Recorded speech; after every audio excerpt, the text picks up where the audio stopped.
Hi all, welcome back to Shri Kaustubham collections. మనం previous వీడియోలో పగడం తోటి బ్లాక్ బీడ్స్ చూసాం కదా కట్టుతీగ మేకింగ్లో. ఇది వచ్చేటప్పటికి నవరత్న స్టైల్ అనమాట. సో ఇక్కడ వచ్చేటప్పటికి మనకి అన్ని కలర్స్ ఆఫ్ డ్రాప్స్ ఉంటాయి. గ్రీన్, పింక్, పగడము, వైట్ కలర్.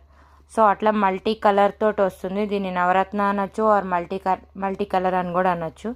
దీనికి వచ్చేటప్పటికి మనకి ప్లెయిన్ వైట్ స్టడ్స్ వచ్చాయి. దీంట్లోనే మనకి గ్రీన్ కూడా ఉంది, చూపిస్తాను. సో దాంట్లో గ్రీన్ కలర్ అని చెప్పాను కదా, ఇలా మనకి కట్టు తీగతోటి గ్రీన్ కలర్ డ్రాప్స్ తోటి వస్తుంది అనమాట. ఇయర్ రింగ్స్ కూడా వచ్చేటప్పటికి గ్రీన్ కలర్ స్టడ్ డ్రాప్ షేప్లో గ్రీన్ కలర్ వస్తుంది. సో ఇలా 3 ఉంటాయి మనకి, multi colour, green colour and పగడం తోటి 3 ఉన్నాయి. If you want to place an order, please contact in WhatsApp. Hope you will like these videos and my collection. Thank you.